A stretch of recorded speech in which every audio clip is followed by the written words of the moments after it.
Good morning.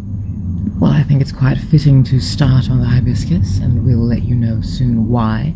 Monday, what a glorious day in Sydney. I believe it's going to be what they call a scorcher. 36 degrees. It's September. I believe it's called unseasonable weather, but, you know, at least the springtime is showing us how beautiful. Now look, today is a special edition, and we're going to talk a little bit more about that. And apologies for my shoddy camera work, because I am just looking. I am just looking at the world rather than actually looking at you. Now look, I am wearing something interesting, because this is because we are celebrating. Let me tell you, let me explain a few things here. Let me first show you what I'm wearing. Ta-da! Oh, can you see? Ta-da! I'll explain. This is a vintage dress, and I'm wearing it because of two reasons. It matches my hat, and also because, hello my darling, red and blue are the colours I most associate with Fiji and Australia, and the reason why both countries are quite relevant right now is because early this morning we watched a major event, and right now I am going to turn this, so beware if you are watching portrait, it's about to go landscape. Sorry about that, but thank you very much for your understanding, because this is, oh wait a moment, where are we? This is the days, no it's not, it's the lives of our days, the Rugby edition, the daily Rugby egg, or something like that. Also, you're going to have to forgive us a little, because I haven't had that much sleep. We've been, the Rugby World Cup is on, of course, and as you know, currently, during the Rugby World Cup, well, depends on how far Fiji and Australia get, every Monday will be dedicated to rugby. So, my darling, please do come here and show that this is the lives of our days, Monday, September 18th, 2023, the Rugby edition. Or something like that. But currently we're a little bit tired because we watched the match and then we were too wired to sleep because Fiji won. Of that we had no doubt. At all. And let me just quickly do a quick dress thing if you're curious. Also, the other reason I'm wearing this dress is I'm about to photograph it today because it's a vintage dress. It's an 80s. No, 70s, my apologies, and I'm about to sell it. So let me know if you want. It's a beautiful chiffon, blah, blah, blah, and I felt it was a lovely dress to wear to match my hat, this vintage cap that I found, to wear to celebrate watching Fiji do their thing. Now, what can we start with on this one? Look, this was monumental. And they will say things, they are saying things like, oh, look, you know, the Wallabies went up to scratch, etc. Sure. But I think that's do not take this away from the Wallabies. They played really well. Yeah. I finally believe. How do you feel? I think Fiji put on a masterclass of rugby. Exactly. As you have said. It was brilliant footy. But as you have said, they just needed international playing. Yeah. No, but they should have had a full season of high impact rugby. What an outcome. Look at this team. Yeah. Look at this team. What a team. These are all players who play internationally as well. Half the team, well, almost half the team, are all international players. They play mostly in Europe, so they're used to the conditions, etc. And the others are all part of DRUA, which DRUA is the Super Rugby team which entered the championships last year, the Super Rugby Championships, and it's about time. We have all been calling for a Pacific team and a specific Fiji team. Because, you know, Fiji players, Kaiviti players, Fiji players are playing all over the world. They get, pilfered and poached and hired and employed and contracted by rugby clubs all over the world. So, clearly, that's a message about something. We all know that the Fijians, they call them Flying Fijians, play really exceptionally good sevens. And that's been the problem for me, why I've not really, because I haven't seen a fire in the team before. You've supported them, you've watched them. I watched their matches. Dwayne is wearing, the t-shirt Dwayne is wearing, and I really do have to show you this, is No, darling. Well, I don't know what you can get that. Sorry, I was looking at the stuff. Okay, because what, my darling, you must explain what you're making today. Oh, we're having our daily egg. And some scones. And some scones, because it's so British. And I couldn't be bothered going to the shop to buy bread. Okay, so, and perhaps if you start making bread, that's going to be very dangerous, because I could eat like 3 loaves of bread a day. But can you please stop so I can show the t-shirt? Thank you very much. Now, this t-shirt is a vintage t-shirt, well, as you can see, because it's from Rugby World Cup 2003 that was held in Australia. This is the beautiful artwork, which I can't remember who created this, etc. But all the teams from around the world had T-shirts like this. So, and I actually, I had gone to see all the Fiji and Australian matches. And back then they were good. They had flair, you know, but they still had that sevens thing. And they didn't. They sort of. Look, I love sevens, but as soon as I found out about 15s, actual rugby, I fell in love with that, the real game, I should say. Look, sevens is a real game, I shouldn't say that, but it is a faster, shorter, smaller team game, and it's all really about a game of backs, right? Yeah. It's showing their dexterity and their speed and their agility and just being able to really that way. So I like sevens for that, and I love sevens, and of course Fiji is sevens mad, and Fiji has been really known for its sevens flavor and flair and just fabulosity, and they win all the time, and every time they win, Fiji gets a public holiday. Well, I think Fiji should get a public holiday now, even though this was just a pool match. This is their second match, or third? Well, second, yeah. So it's just a pool C match, but doesn't matter, because as the captain Waisea Levu said, who is a legend, he said they played like it was their final, and I really hope that they didn't play like that was their final, and that they keep playing each match as if it's their final. Well, because the Naya Levu, when he comes out, this is a don't mess with him man. He's, for all the ladies out there, he's pretty good on the eye too, but also he is super chill, but he's not, when I say super chill, he doesn't come out like Mr. Lazy. Everything, when he comes out, everything's tight. He's ready. He's brimming with electricity.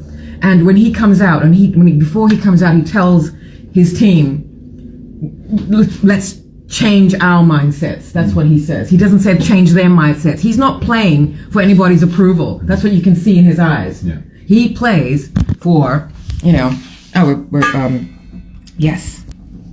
to flavor. I'm going to move away from, because otherwise my conversation is going to go to your scone making, darling, and not to what we're actually talking about. So sorry about that, but I love watching Dwayne make anything. So we're making scones to accompany our very British conversation of rugby, because rugby did start from England, and it is a colonizer's game, but anyway, we love it. Look, there's a lot of things about the constructs that are very, very nice. So let's go back to rugby, right? So, okay. So at the the World Cup, the cup is named the William Webb Ellis Cup, and William Webb Ellis is the name of a boy who picked up the ball and started running with it. And if it was an American, he was black, he'd be shot, and if he was any other place, he'd be like sent off the field. But no, the British went, this looks like a game we could get behind. I don't know. Yep. And then a really truly spectacular mental, strategic, physical, phase game style, which I really love. But hey, I'm a big fan of football now because of the Matildas. Now, going back to this morning's match, what do we want to say, darling? Where do we want to start with how spectacular this match was? Beautiful rugby. Also, as you said, Fijians against Fijians. Really. Yeah, Fiji. High scoring game for Fiji. Always, because regardless, the Fijians were the ones scoring, because they were the ones scoring for the Wallabies. Look, I've got to tell you one thing. If you've watched our rugby episodes, then you will know that both of us have sort of stepped back from rugby internationally, and I have stepped back completely from Wallabies. Wallabies, we are both diehard. No, I'm not diehard. A Wallabies fan, I'm a bit fickle sometimes. It's like, look, I'm not seeing integrity, and I'm not seeing get up. Achilles heel broken, get up. As Dwayne has pointed out, when it comes to rugby, I sort of indulge the toxic male in me. Toxic what? It's a bit rude, really, how I am, but I come from a generation like, that's just a collarbone. Who needs a collarbone anyway? Get up. Go back on the field. Bad. These I'm not going to say anything. He won't, because when I was saying this, Dwayne said to me, and this is why they changed the rules. It's quite amusing. Have you seen the women play? They get up and play. Anyway, no one should. It's just a game. It's just sport. No one should be injuring their bodies this badly. They all put their bodies and their minds. But playing sport is an intelligence. It's a type of intelligence. And so these people who have been born with this gift and they refine it, etc., they do put their bodies on the line. But let's not forget, it is just a sport. So, However, it's a sport, as Dwayne and I talk about all the time, that could really, sport is something that could really work out some problems in the world right now. Forget war. These guys, Putin wants to go and invade Ukraine. He should have gone and coached a team to play against. Rugby. Yeah, and Georgia team, there's a Georgia team that plays rugby, and they could go and teach the Russians and Ukrainians how to play. Anyway, I have digressed, but this is the beauty of the Daily Egg on the lives of our days. Today's edition is special. It is the Rugby edition. Now, what did we decide we're going to call it? Rugby egg, right? The Rugby Egg. The Rugby Egg edition. So, Dwayne is doing wonderful things, making scones over there, folding. Now he's folding the flour. My darling, the Wallabies played really well. Yeah. It was good rugby. They could have done better, but Fiji rattled them. That's right. You can't. The defense was great. Fiji's tactical game. They beat them at the breakdown. At every point in the game, Fiji was playing top rugby, beautiful rugby. Which is why it's insulting when the commentators keep saying, because all the commentators we watch Stan Sports, everyone is saying, we're calling we're going to, Australia's going to win this, including, excuse me, Sonny Bill Williams. Look, we fan you, mate, but that call was pretty bad, saying that the Wallabies were going to win over Fiji. And also, mate, you're Pacifican. It's Nayava levu, not Nayaka levu, just saying, all right? If the white people can say it this time around, you have no excuse. Nayaka levu, mate. The captain of the... Anyway, and I don't mean to say that because I do love Sonny Bill Williams' commentary. I love the way he's so chill and spiritual and so knowledgeable about all of that. But that was that one moment, like, excuse me. So all the commentators, and on Stan Sport, they had Sarah Naingama, who is someone I personally know. And if you've seen the Style Undercovers, which is our magazine, you'll see that Sarah is a Style Undercover girl. But she's doing great guns. She is of Fijian ancestry, but she's an Australian woman, and she is the lock for the Wallaroos, and she is a commentator for the Rugby World Cup with Stan, and she's fantastic. But she too said the Wallabies, well, of course, she's got to. She's a Wallaroo. And so that's, everyone knows this one thing about the Wallabies. Never, ever discount them. It could be the 78th minute and they're down, 100 points. You don't discount them, okay? You should never, I don't discount, things. I don't consider the scoreboard really an indicator, which is pretty silly because a game is about winning. Right, but I don't consider that an indicator of how they actually played. A winning team, a losing team can have played exceptionally well. Yeah. So that's what. So sorry, we haven't. But I can't get lost in this because otherwise, all I'm going to do is start talking about Dwayne's scones when we're supposed to be talking about rugby. And look, this could be a rugby team. We could use these uncooked scone bits to actually, show you where people should be on the field. No, I'm not going to do that. If you want statistics, if you want statistics, you're going to have to go somewhere else. Although Dwayne's really good with statistics and all that, it's just that he's making scones right now, so you're stuck with me talking about this. Input. Otherwise, if I focus on your scone making, darling, that's all I'm going to focus on because I'm about to eat this. Because we're going to have... Are you making eggs Benedict? I guess so. Oh, yay. Oh, do you have to make holidays? No. Just poached eggs and scones will be good. Thank you very much, darling. So back to the Rugby edition. Rugby egg. Why am I calling it Rugby? Because I used to back in the 2000s. It was Rugby. You couldn't get enough of it. Ooh, that's a terrible thing. I'm not going to call it Rugby. Don't call it Rugby. I'm talking to myself. Anyway, so, look, the Wallabies, and even Eddie Jones at the end of the match said, look, there's something not right. And, mate, you're the coach. If anyone knows what's not right, really, you should be at the bottom of it. You should be asking your players what's going on. What you can see in the Fiji team in a 15s finally is not only stamina to play the full match, because almost everyone who is a rugby watcher, connoisseur, commentator, spectator, amateur player, whatever, amateur psychologist, everyone knows this about Fiji. They don't have the long play stamina. Yeah. They don't. They didn't. Yeah. They didn't. End of story. That was old school. That was way back when. Now we have something different happening. Now we have longevity. They go into halftime not panting, they're just walking. They've lots of energy in them, still controlled. I love that. Yeah. They're not like Digger or whatever his name was, the Welsh captain, who was, albeit running on some emotion here, but he lost it at halftime because they couldn't believe how well the Fijians were playing. Because everyone discounts the Fijians, disregards their because that's unfortunately what happens. They're known as the Flying Fijians because of their flair, and so they really have relied a bit too much, I feel, on charm. The Fiji team relies heavily on the fact that everyone who plays rugby, loves rugby, watches rugby, loves them. Nothing unites Fiji like rugby and a rugby win, but just playing or watching a Fiji team and Diwali. You said that. Sure. Rugby and Diwali unites Fiji. But can you imagine? We were only, we were like yelling, and the game started at 1:15, about 1:30 kickoff, right?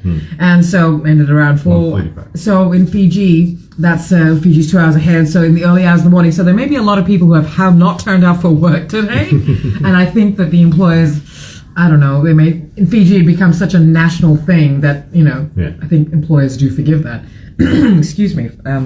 But with this team, wow, it's they're all very tight. Now let's go back to last week's match, and something we didn't talk about that was the talk of the rugby town. Yeah, right. Was the behaviour of the ref Matthew Carley, something like that. Right. And people going on and on and on, because it was. Now the reason you and I didn't really put much stock in it, I used to be a rugby journalist, and I keep saying that, I know, but just to remind anyone, people like credibility, so they see, oh man, so he must know what he's talking about, and woman, what does she know? It's crazy. Yeah. So I have to always cite these little, badges of credibility, so I can say the things I can say. Yeah, you know rugby. I know rugby. I've been playing in my mind for a long time. So with the ref who is English. Now everyone, mostly people from Fiji and mostly the world, everybody is saying, everybody, every commentator, not just Fiji people, professional commentators are saying that was not a well refereed match, and there was a lot of favoritism that they felt, because now they're saying, well, they shouldn't have had an English player refereeing a match between the Welsh and Fiji. For that, I say, look, the Welsh don't really want to be part of the British Isles, okay? They're separate. They don't consider themselves British. They're Welsh. Or they're British, but they're not English. They're Welsh. However, other people are saying, oh, it doesn't matter. They're all in the same. So that's like saying that a Pacific referee shouldn't referee a match between a team that is from the Pacific, or two teams from the Pacific, or a team, so a ref is a ref, I think. Right. Not the same as a coach. The whole point of being a ref is to really prove impartiality, being impartial. And so regardless of where they come from, it doesn't matter. However, the reason you and I didn't say too much in our commentary, post-match commentary, was that we're used to it. Yeah. The reason I said about the rugby, that I was a rugby journalist, because I got to interview referees as well. And I watched what they did. Look, you and I know that when it's a white referee and a white team and playing against a multicultural team, and I think this happens a lot to Fiji, really. Well, the ref's going to be biased, and we know it, so we're like... Yeah, it's something we didn't notice, because you don't think that kind of stuff happens anymore, but it does, so...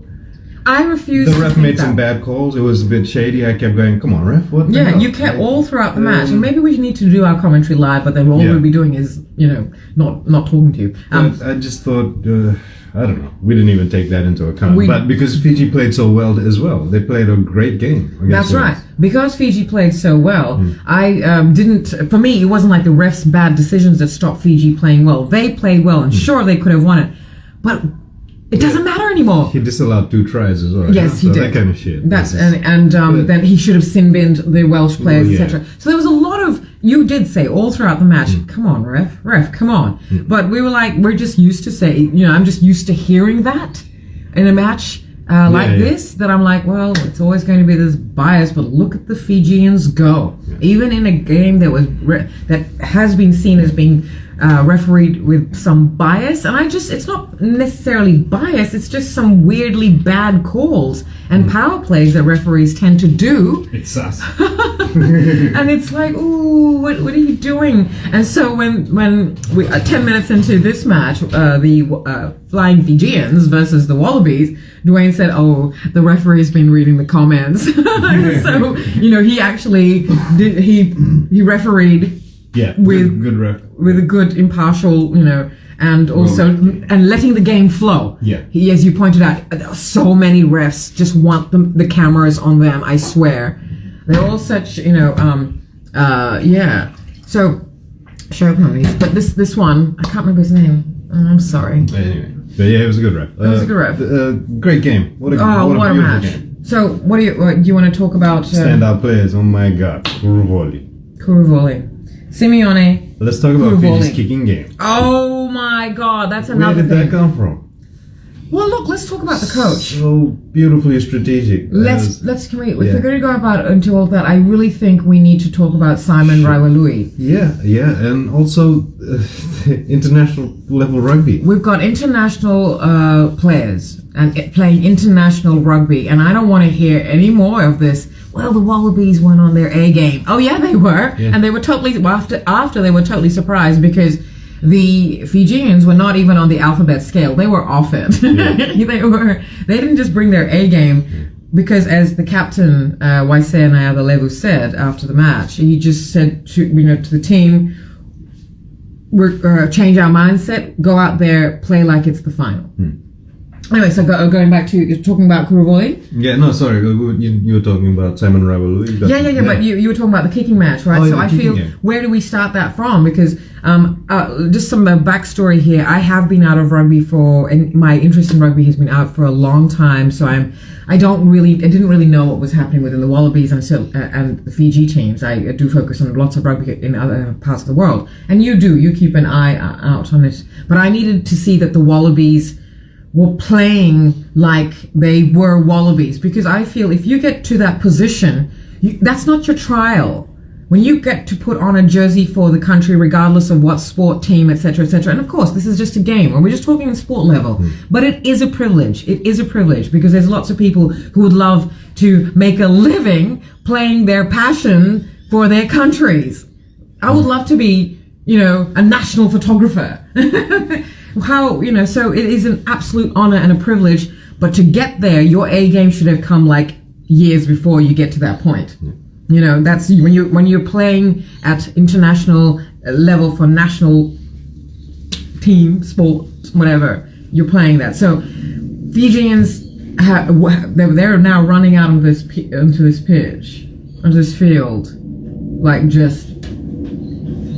Yeah. I would. The other team should just go. Look, we're gone. Take that match. But again, no. That's not the whole point of a game. So no one concedes it. You've got to play hard. And that's what they did. Yeah. So why I wanted to talk. Sorry, I keep hijacking you, darling. Because but I want Simon Raiwalui. I don't know a lot about him, except I do know he is Fijian ancestry. He is proudly Fijian. I think he was brought up in New Zealand. And then his play had something to do with Wallabies. He's done the hard yards, and he was also with Fiji Rugby Union. Right. So he was on the Wallabies coaching staff, right? Yes. Right. So, but he's also international in Europe. So this is also a player.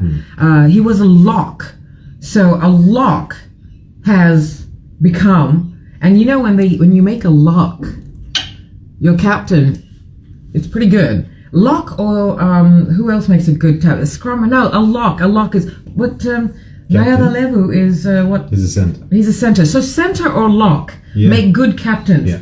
John Eels. You know, as you said something really interesting, because I had asked you prior to going on about Nayada Levu's work rate and what did you think of his, you know, and you said something really pertinent about what captains do. He's a captain. You don't notice his work rate because that's the captain. That's how the captain plays. So much passion. His work rate was, as a captain, his work rate should be. You know? Captains are there to infuse each player. He sets the team on fire. Yes. Yeah. The captain's role is to assure, reassure, and bolster and support. And one prime example that I'm going to cite, other than this time around, Nayada Levu's impact on his team. But he doesn't consider it his team. They're going out there as a team. Yeah. Look, seriously, I'm getting goosebumps. It was so beautiful to watch. So the other thing I'm going to cite is when John Eels stepped up to take the kick, to make that kick in that Bledisloe match, in I think it was at Eden Park. Yeah.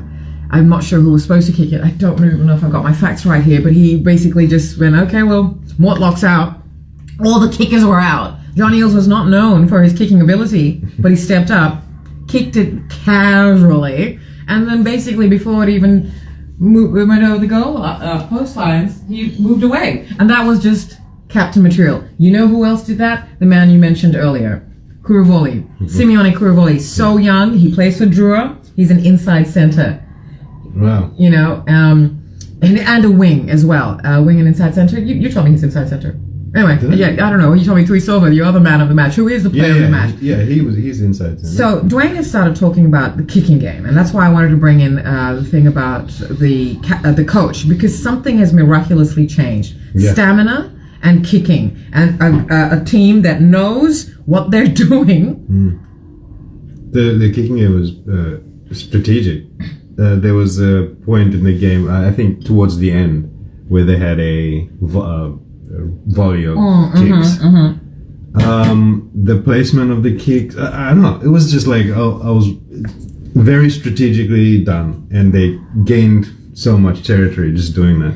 I would love to talk. Sorry, have I stopped you there? No. Yes, you're right. They gained some. I would love to talk with Simon, the coach. Like, what's and hey, look, I have a sort of degree of separation, only because I know Simon Rewalui's son, who walked for Pacific Runway, which is the Southern Hemisphere's most prestigious platform for creatives of Pacific origin. So it's a fashion event, but it's a commercial one, not a cultural one, but it represented Pacific origin designers from all over the world, and Simon Rewalui's son walked for it, so that's so I was like, one degree of separation here. Don't really know him, but photographed him, so okay, and met him, and that's how I know. Anyway, so but talking to the coach, like, what did he say? And you've always been big about this, because you had said with the Sevens team when Ben Ryan coached it, and it's always about the nutrition. Of course, this is what the Daily Egg is about: news, views, and nutrition, nutritional. So it's the food that they eat and how they train. I guess with anyone, like, I don't know. So the food that they eat is important. They eat Fijian food. It's good for their body. It's from their home. Of course they're gonna feel good. Why? Yeah. But at the same time, they're rugby players. You know, so they're training. They're playing rugby. It's a combination of everything. That's not why I say the Fiji team wins. It's because of their food. No. That's not what I'm saying. Yeah. I'm saying it starts from scratch. Yeah, absolutely. I'm saying that it's fitness level, it's focus, it's all of that. But what I'm saying is, if even if it starts from something as basic as the food that a team gets to eat, then they understand how that makes their body feel. So in terms of rejuvenation and fuel. Yeah. But so that is a basic thing that I thought, because you had said this to me about how Ben Ryan coached the Sevens team, and for me that was really, really pertinent. Yeah. Because of something I know about bodies and our bodies and food and regional people and the food we eat. So now we're moving on to about what I would love to just know is, like, what did he hone in on and what the team needs? And of course, it's the stamina. What was required to get people there? My gosh, to be able to play 80 minutes of full on hard rugby requires a stamina level that you have to train for a year for. And that's that constant and the consistency of play that you say. Yeah. Consistency of international rugby play, not just training. You've got to actually get into the hard thing, right? Yeah, 100%. It makes a big difference because the more you do something, the better you get at it. Well, that's it. You know, that's just as basic as that. And if you're playing low-level rugby and then you go and try and play a top-tier team, you're gonna feel it. Yeah, It's absolutely. gonna be a big difference in the level of sport. You know. And I think that that's what has happened with Fiji before. People have understood when they played Fiji in 15s rugby that first half they'll fly around and all that. Fiji's natural ability to play the game is insane. Yes. So now they've got this the combination of their natural ability to play the game, because even before all the Drua teams and all this international exposure, Fiji was a dangerous team. Always been a dangerous team. But like you said in the beginning, it's their stamina. Halftime, they lose the gas, and then that's when the other teams strike. Yeah. And that was always the thing with Fiji. But this time, they're playing full 80 minutes like it's a sevens game. Yes. Yeah. This is why I think everyone's shell-shocked when they're playing against them, or people watching them, and all the commentators who at halftime said, look, Australia's going to come back after halftime, and unfortunately they're going to win. They're going to beat Fiji. And we're like, I don't think so. At halftime, I was like, what are you people talking about? Fiji's on fire. They haven't even started. The Wallabies were good, but they got really rattled. And there's that ego thing again, because as Dwayne was saying about the whole thing, what I have always felt is that teams playing against Fiji, they wait for Fiji to just run out of stamina before halftime. Okay, and then they go come back hard. That's why all the commentators are now Australia's going to come back hard, because Australia always seems to get the measure of their teams in the first half, and then they come back and go, okay, this is what we need to focus on. Even I was saying the Wallabies are going to come out. Yes, you were, and I second was half. like, yeah, okay, but I think these they didn't. I always watch how they go back in, and they were like just. They were not like not able. There was not that brimming with energy that they weren't able to control themselves. The Fijians. They were just, these giants, mind you. How big are these players? Rugby players actually look like rugby players again, or forwards at least. So what's wrong with the forwards now?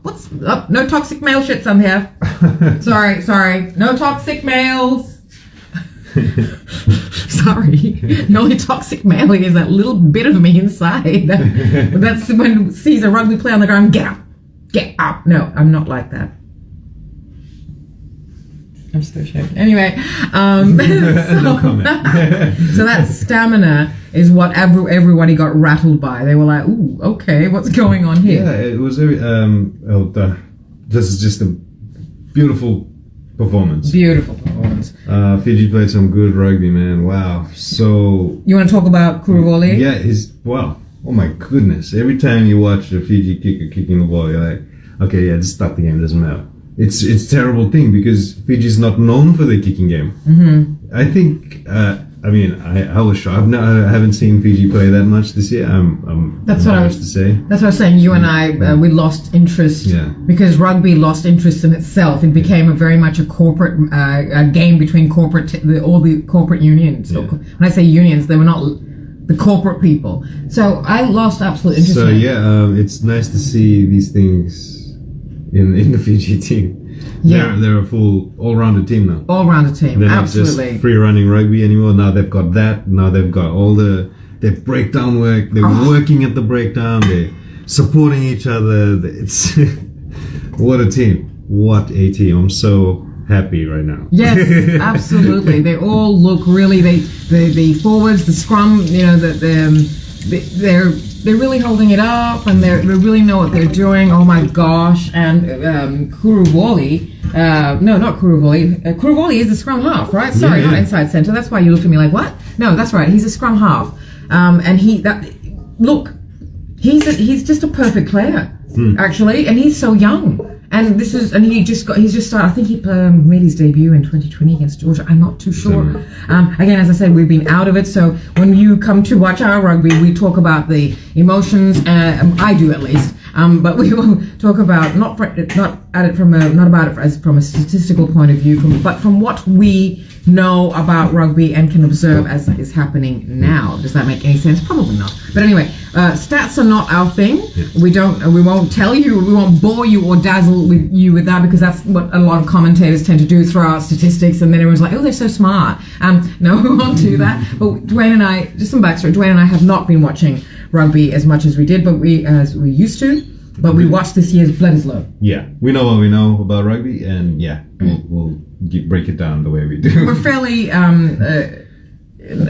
we love the game, all right, and we love the team. You're very well versed in it because of your blogging days. I just know it from watching it. So I'm one of those sideline commentators, you know. Yes, but you're also an athlete in your own right. Yeah, sure. So athletes know how to watch athlete, and then you can also. He's one of those people that can just play anything.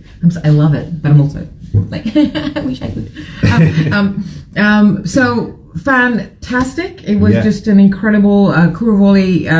He went off, and we were like, no, I know. because look, no shade, Lomani, but it would have been hard anyway. And he's a good player. Yeah. The reserve who came on. Great. Gosh, all the reserves all look really, dangerous. So when Rewa Louis or the coaching team, they're changing over the players, it's like a giant goes off and a giant comes on, and that giant has been rested for and it's like scary stuff. So the reserve bench is very strong as well. Ooh, strong reserve bench. So good. Yeah, his kicking game was great.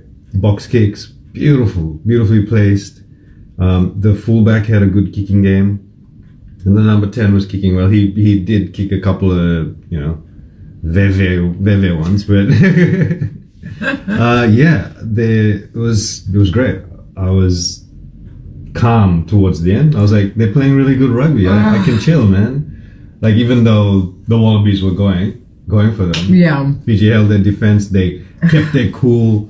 They didn't panic. They played some beautiful rugby. It was absolutely beautiful to watch. And for me, now it's like, okay, that was the most important match of the tournament as far as I'm concerned. And now what happens afterwards, regardless, we're going to follow Fiji and Australia regardless of where they go, where they get up to.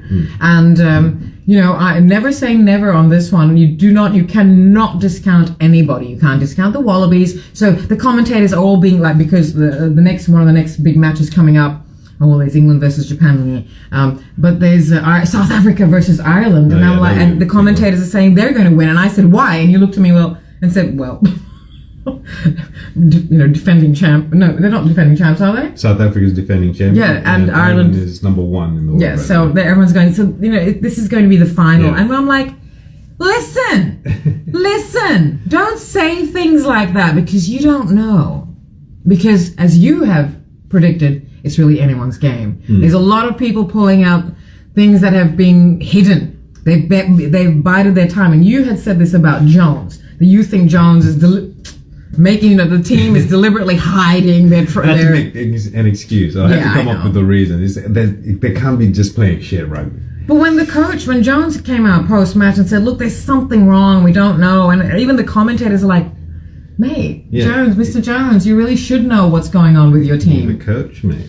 But I think he just didn't expect Fiji to be like I'm sick and tired of Fiji being discounted like that, disregarded like this. What is everyone watching? You do understand these players are playing internationally, and that Fiji is progressing in the world too. We're not just coconuts and coups, mate. It's not also just about rugby, but when we say rugby about Fiji, I shouldn't have, that's what people just think Fiji is about hospitality and rugby. And I have to tell you that is not the be-all. Oops, the scones are though. Look, this is why I can't, because I was mid-stride, mid-flow. Look, that's just...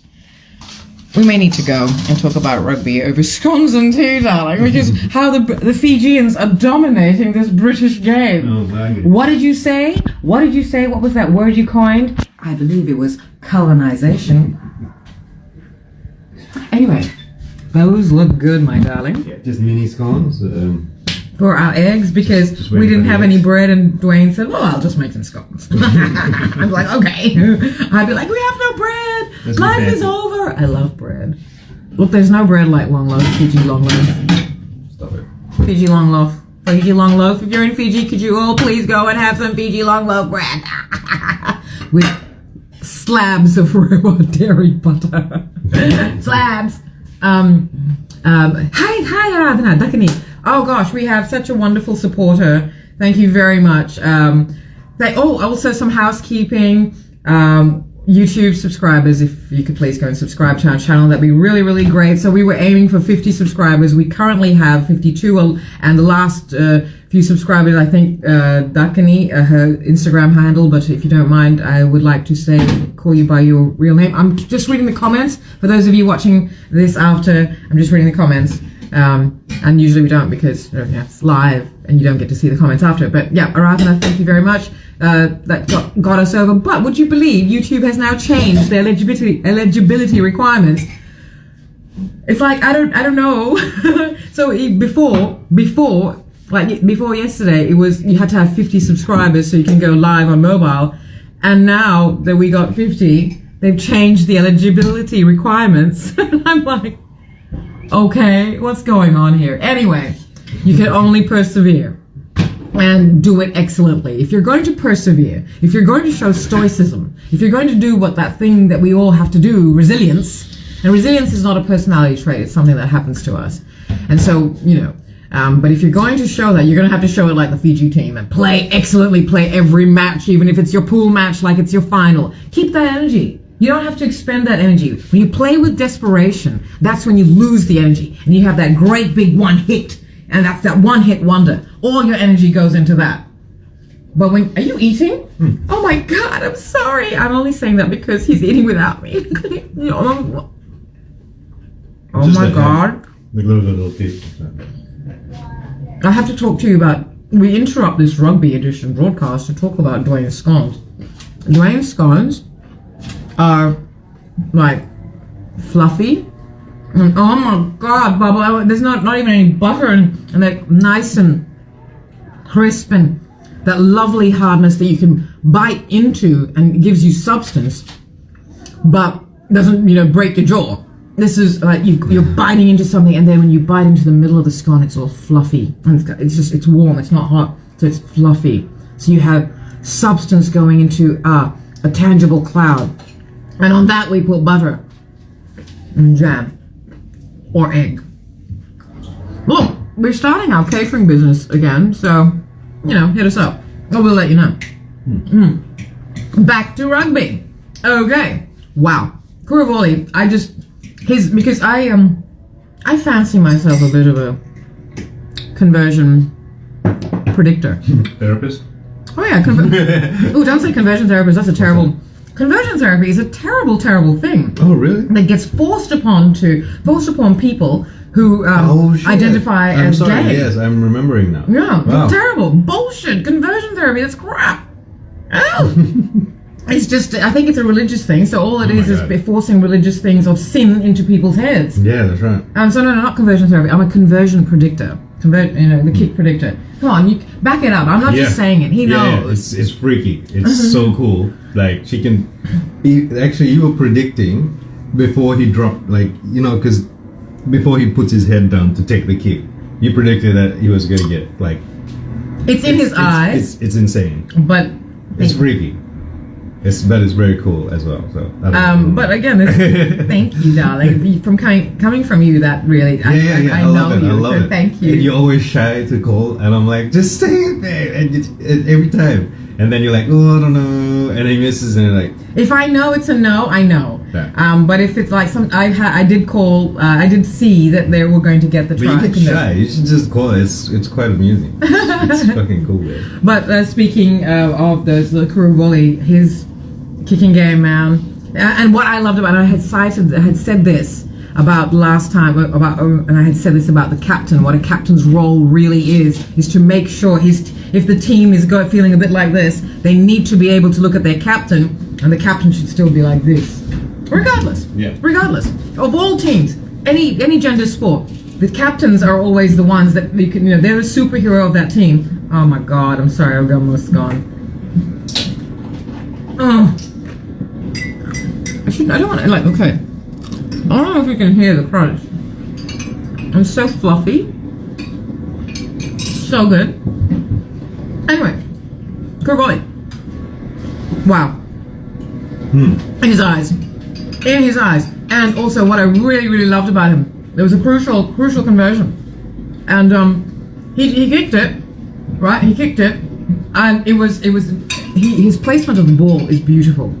His understanding, his spatial awareness, his understanding of angles. Simeone Kurvoli, this young scrum half for the Flying Fijians. Genius, he plays for Drua. Wow. I feel sorry for you people in Super Rugby next year. Oh my god. Such a good conversion kicker. And then he's doing box kicks and oh my goodness, beautiful. I'm so excited about this team. It's insane.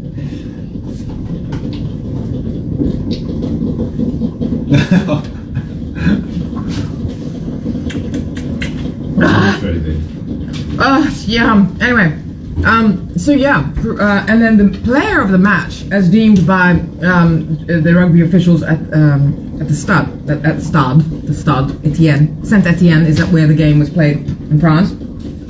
Chosua Tuisova. Oh my goodness, workhorse. Plays wing, played inside center, didn't he? Yeah. Wow. Such a workhorse, and I just loved watching. You know, he talked after the match, but he got player of the match. He had the first try, I believe. Well, Fiji's first try. Sorry, yes. But a Fijian did score the first try. I'm pretty sure. And the second try for the Wallabies. Yes, I'm pretty sure the Fijian people scored the try, which is great because. Yeah. Before we go into Chosua Tuisova, talking about him, I really want to say this thing about what I feel about the Wallabies now. The Wallabies are actually playing like they believe in their jersey again. For a long time, it was just players from all over the world playing for Australia and not really feeling it. But I believe this very multicultural team that is the Wallabies now, and a lot of Fijian origin people, players, they're actually playing for their team. They're not playing for these people hired them and contracted them, so they're paying them, so they're just going to play. I really feel that the Wallabies, even the ones who are from Pacific origin, and because that was always the case. Like think back to my dream era Wallabies when Rod McQueen was coach and John Eales was captain, and Gregan and Larkham and Smith and all of these people dominated. So that was a very multicultural team. Multicultural in terms of there's a lot more white people, but okay, there's still a lot of people. Anyway, but then afterwards, and this is where I went, I cut ties when the ARU hired a New Zealander to coach the national team. The national team. It's okay what happens in Super Rugby. That's all. Everyone's plays for anyone who wants, who pays them the right thing. That's when it's an actual professional sport. But at international level, it becomes something more than that. Because the people who watch it, I'm going, yes, just who cares? It becomes very much about national pride, right? Sport unites the country in that regard. So the Wallabies, for a while, when I would watch their games, they'd be like, it doesn't matter, we don't care. They lost that spirit, the spirit that had always kept the Wallabies dangerous.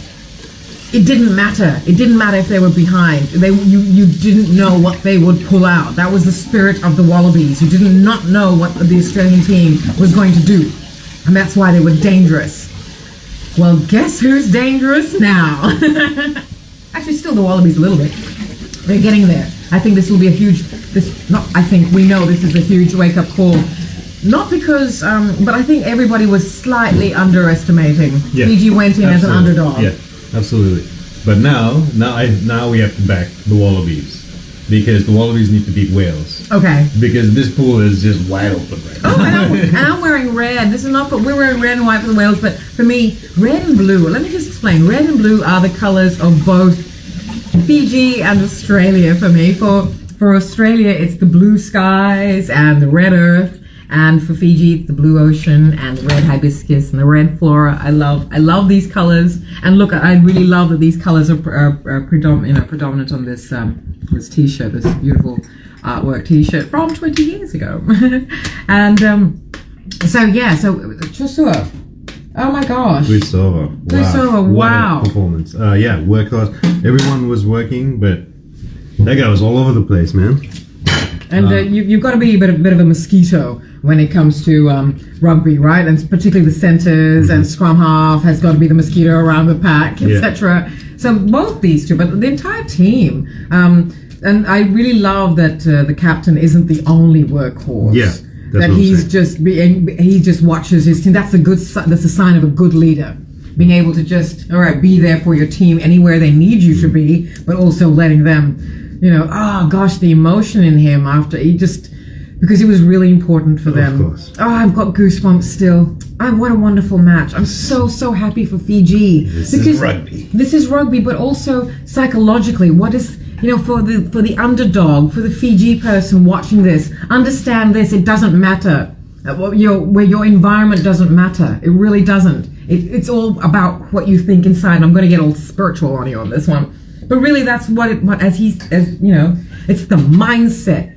And I think what he had said, which I think the words, this is how I heard them, is they went in there with a different mindset to change their mindset, right? Mm-hmm. Yeah. They didn't go out there to change anybody else's mindset. They didn't need to prove to anybody else. They knew it. He knew it. This is a team that knows they're winners. Yeah.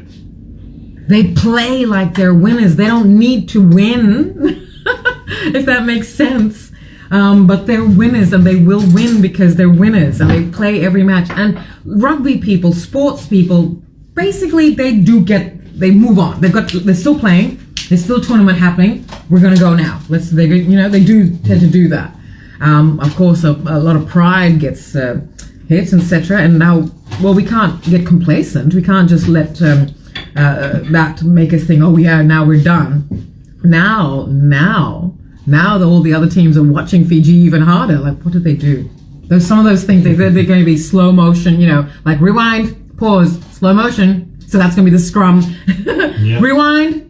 Pause, stop. That's going to be this scrumming when it comes to video replay and watching what the Fijians did, because they were really good. What else can we talk about? So I said that I would love to interview Simon Rawalui and ask him, so what is it that you needed to focus on first? And I really, really love this. And going about the spiritual thing, do not let where you're from or where you are right now stop what it is you want to do, unless of course you're a serial killer. Then I suggest you go straight to the nearest police station and psychologists, to figure that one out. Don't give in to. Don't do that. But everyone else, particularly if you have dreams, if you have ambitions, visualize it. Oh, for crying out! I've visualized a really delicious breakfast. So if excuse me, let me just show you what I'm about to eat. So beautiful scones. Seriously, can you hear that? They're hard, but they're so flaky and fluffy inside. And that's going to be our breakfast this morning. Ooh. Oh my God. So cream and jam, or, lashings of butter and egg. And we will resume this edition of the Daily Egg, the Rugby Egg edition. So I think that's pretty much what we needed to say. Yeah. Great performance. Can't wait for the rest of the games. Yes. You've got it all lined up. All lined up. She's on it. Bookmarked it, or whatever, saved everything, and we're just going to be, yelling at every Sunday night for a while, waking up the neighbors and trying not to oh my God, but we were just, that 79th minute was like, what? Blow the whistle. But wow. Yeah. Wow. Go Fiji, go. Whew. And it's play like a winner. Do everything, but not with ego. That's what they left behind. They left behind ego and came out with confidence. That's what it means to play like a winner. When you come out with ego, you play with desperation. And then you may win because that's your full adrenaline, and you poured into that, and then after that you're depleted. So, but if you go on with confidence, and after that, of course, the adrenaline, you do require adrenaline. You do have to have that, and then after that you're going to be drained. But when you come on with confidence, you know that they came to play rugby. They came to play rugby. Oh, I'm so happy. I don't know if I want to say proud. I think proud sounds condescending. Like I'm we excited. didn't. Yeah, like we didn't. People say proud. Like I think only parents can say they're proud because they've seen the child grow from little to big. But yeah, it's just when you say you're proud of someone, I feel that you think that they couldn't do it. Yeah. Maybe. So Fiji did. They could. They always did. They last won over the Wallabies in 1954. So this is a big deal. This was a Wallabies team who were looking to win. They've got a point to prove. A once was great team they're sparking with something again. And I do believe it's because the team members, the Wallabies now, are the younger ones, but particularly I call them all show ponies, wingers. Well, who's the Fijian ancestry for the Wallabies? Really good. You love him. Not love him when I say love him. I mean, no, but the workhorse. No, Betty. No, Marky Mark. They call him. I hate that term, but he's good. You liked him in the last match. You said he was everywhere and he was good. Yeah. But yes, it's so amusing to see. So after the match, the footage, right? So some of the team players are walking around talking, and two Fijian players are walking, but one is a Wallaby, and he's got his Wallabies green shorts, but he's got a Fijian jersey on top of him, and they're speaking in Kaiviti and in a language, sorry, and it's so great. It's like, wow. You know what? Fiji's dominating the World Cup, even if they're not. If it's not by winning. It's just because, well, they're sort of just calmly striding in every team. Yes, chill, cool down. Fijians here, we got this kind of thing, and it's so good. Anyway, that's us because look at this. We do have to go. We've got breakfast calling us for now. That's my husband's, and that's mine. So mine looks prettier, but his looks gritty, and that's Fiji, and also that's us for today, or maybe this morning only, this edition, depending on how much work we've got to do. And look, it's an absolutely beautiful day in Sydney. What they say, as I said at the start, it's going to be an absolute scorcher, love. It's 36 degrees apparently, so stay hydrated, please. Enjoy the sun. Also understand that this is unseasonable. We really shouldn't be at this heat level. It's got a lot to do with what's happening on our, earthly level, climate change, etc., etc. Anyway, it's about rugby. Gotta go. Tabasco sauce is being poured. Oof. Excuse me, I just need to show you this.